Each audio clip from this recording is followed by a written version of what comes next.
चलिए देखते हैं कि इस अल्ट्रासाउंड रिपोर्ट थ्रू आपको क्या-क्या पता चलता है। सबसे पहले यहाँ पर आप देख सकते हो एलएमपी, ठीक है? जो आपकी एलएमपी डेट है वो। उसके बाद आपका कौन-सा वीक चल रहा है। उसके बाद ईडीटी मतलब एस्टिमेट ड्यू डेट, ठीक है? एलएमपी के अनुसार यहाँ पर आपकी कौन-सी ड्यू डेट है वो और दूसरी और एक ईडीटी यानी ड्यू डेट ये है वो है अल्ट्रासाउंड थ्रू, ठीक है? एक ही यहाँ पे एलएमपी और दूसरा है अल्ट्रासाउंड थ्रू। तो यहाँ पर आप देख सकते हैं कुछ दिनों का यहाँ पर फ़र्क दिखा रहा है, 7 डेज़ का लगभग फ़र्क दिखा रहा है। सो 1 वीक का फ़र्क आप इस दोनों में देख सकते हो। उसके बाद आप देख सकते हो the uterus is bulky. Obviously आप प्रेग्नेंट हो तो यूटेरस आपका थोड़ा बल्की दिखेगा। दूसरा है सिंगल रेगुलर जेस्टेशनल सैक, ठीक है? मतलब आपके ट्विन्स हैं या फिर सिंगल है या फिर ट्रिपलेट है, ये भी पता चल जाएगा। द योक सैक सीन, ठीक है? यहाँ पर योल्क सैक सीन दिखा रहा है। सो फ्रेंड्स ये योक सैक थ्रू ही बेबी के डेवलपमेंट के लिए जो भी नरिशमेंट होता है, न्यूट्रिशन होते हैं, वो प्रोवाइड की जाती है। तो इस दरम्यान आप योग स्टैक भी देख सकते हो। उसके बाद आप देख सकते हो बेबी का फीटल हार्ट रेट, ठीक है? फीटल कार्डियक पल्सेशन मतलब बेबी का जो हार्ट रेट है वो देख सकते हो। ये भी बहुत इंपॉर्टेंट है। और जो बेबी का हार्ट रेट होता है, ठीक है? वो 120 से लेकर 180 के बिटवीन होना चाहिए। और फ्रेंड्स लोग बोलते हैं कि 140 के नीचे हो तो बेबी बॉय और 140 के अबव हो तो बेबी गर्ल होती है। सो फ्रेंड्स इसका कोई भी साइंटिफिक प्रमाण नहीं है। अगर ऐसा होता है तो एक कोइंसिडेंस से कहा जाएगा। जो बेबी की हार्ट बीट होती है अल्ट्रासाउंड में इसलिए मेजर करते हैं ताकि बेबी की हेल्थ पता चले कि बराबर है या नहीं, नॉर्मल है या नहीं, इसलिए हार्ट बीट वो चेक करते हैं जो कि बहुत इंपॉर्टेंट होता है।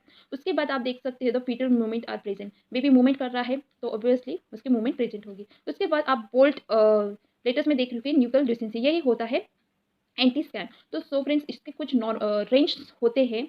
तो इसी थ्रू ये डॉक्टर्स पता लगाते हैं कि बेबी में कुछ एबनॉर्मलिटी है या नहीं। जैसे कि 1 टू 2.5 ये नॉर्मल माना जाता है। उसके बाद 2.5 टू 3.5 ये लो रिस्क माना जाता है और 3.5 के अबव जो भी मेजरमेंट आता है तो उसे थोड़ा हाई रिस्क माना जाता है।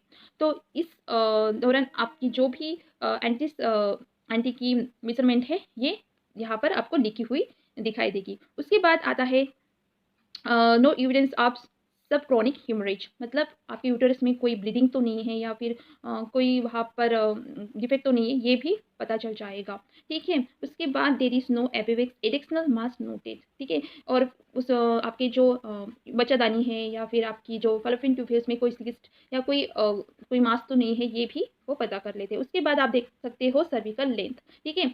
सर्विकल लेंथ फ्रेंड्स आपकी जो नॉर्मल होती है वो 3 सेंटीमीटर के अबव ही होना चाहिए प्रेगनेंसी के दरमियान। उसके कम होती है तो थोड़ा रिस्क माना जाता है और जब आपकी सर्विक्स 10 सेंटीमीटर तक जाती है तब आप डिलीवरी के लिए तैयार हो जाते हो। तो वो तो आपकी डिलीवरी टाइम पे ही 10 सेंटीमीटर तक जाती है। पर नॉर्मली आपकी 3 के अबव ही रहती है, 4-5 यहाँ तक जाती है। उसके बाद इंटरनल ओएस क्लोज्ड, ठीक है? इंटरनल ओएस होता है पूरी प्रेगनेंसी के दरमियान क्लोज ही होना चाहिए। इस पर भी मैंने डिटेल में वीडियो बनाए हैं, आप वो ज़रूर चेकआउट कीजिए मेरे चैनल पे। उसके बाद आप देख सकते हो CRL मतलब क्राउन रम्प लेंथ, ठीक है? 14 वीक तक बेबी के जो हाथ और पैर होते हैं वो पूरी तरह से डेवलप नहीं होते। तो यहाँ पर बेबी के सर से लेकर उसकी दुम तक की जो लंबाई होती है उसका मेजरमेंट लिया जाता है। तो उसे बोलते हैं CRL लेंथ, ठीक है? वो भी आप देख सकते हो कितना है। सो फिर उसके बाद आप देख सकते हो इम्प्रेशन, ठीक है? मतलब इतना जो कुछ लिखा है तो उसका शॉर्टकट में डॉक्टर एक इम्प्रेशन देते हैं कि बेबी सिंगल है, लाइव है, इंट्रायूटेरिन है, इंट्रायूटेरिन मतलब यूटेरस में, यूटेरस के बाहर नहीं है। उसके बाद एडवाइस देते हैं कि आपको इसके बाद कौन-कौन से टेस्ट फॉलो करने हैं। मुझे यहाँ पर क्योंकि मेरा थोड़ा एंटी 3.4 आया था, हालाँकि वो डोरिक्स में था, फिर भी थोड़ा बढ़ा हुआ आया था, तो मुझे क्या बोले कार्योक्रेप्टिन फॉर ट्राइसोमी ये करने को बोला था। उसके बाद एनोमली स्कैन के लिए भी बोला था 4 वीक्स के बाद। तो एनोमली स्कैन आपको 20 वीक में करनी होती है जो कि बहुत इंपॉर्टेंट होती है। आप उसको 20 उस पे भी मैंने एक डिटेल में वीडियो बनाया, आप वो भी चेकआउट कर सकते हैं।